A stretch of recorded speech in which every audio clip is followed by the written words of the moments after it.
пожалуйста, о вашем музее, чем вы больше всего гордитесь? My museum, it's not a normal museum, it's a museum center, so there are very many different activities under the same roof, very different museums. Some of them are publicly funded, some of them privately funded. What I'm especially proud is the amount of different things we are able to display, and the model, the working together model which we have created. And as I told you that we are museum center, so we are the first museum, real museum center in Finland. Ваш музейный центр расположен в бывшем помещении машиностроительного завода. На ваш взгляд, способен ли музей вдохнуть новую жизнь в старые объекты, в старые здания и изменить имидж территории? Well, Vapриикки was starting the activities in the old building 1991.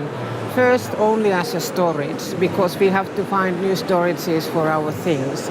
But soon we got the idea that we want to make it an exhibition house. And this factory is also philosophically really good for our activities, because it's in the building where everything started, where the city started by the rapids, and the factory is on the water, on the rapids. It's the heart of the city.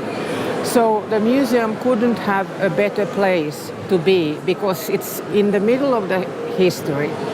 And old factories are very good museum buildings because there is space, there is height, and it's very easy to adapt, let's say, the new museum technology.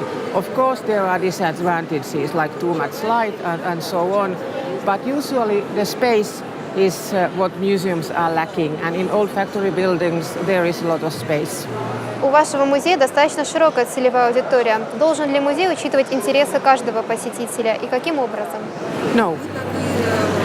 So it's very important to try to find out what are your visitors and what are the so-called non-visitors, because it's to get non-visitors as your visitors can be really expensive and really hard work, costing too much.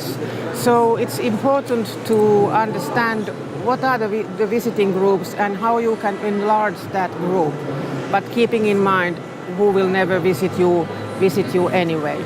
But of course museums, because of income and for different reasons, they have to search new visiting groups.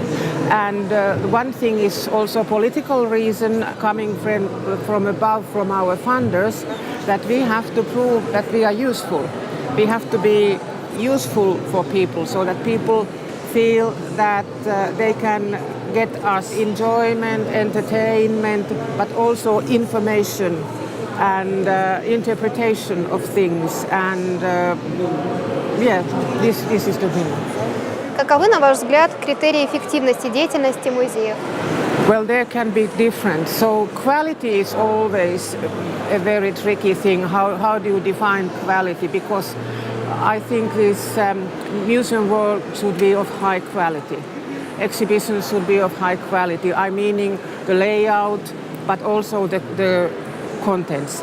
Visiting numbers are one way of defining it, but it's quite a simple way of saying whether you are doing good or whether are you doing bad.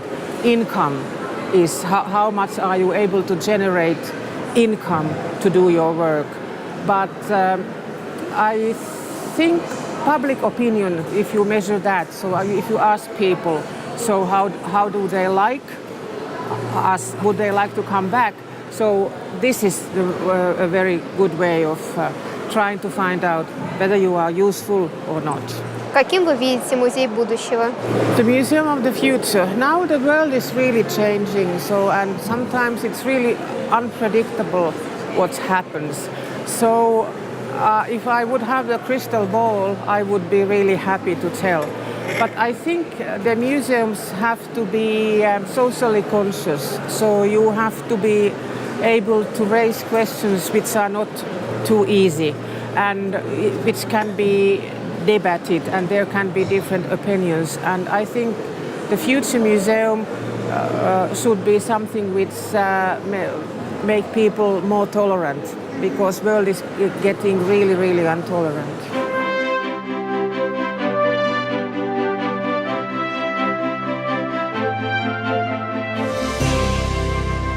Оксана Ивановна, расскажите, в чем отличие фондов целевого капитала от иных форм благотворительности?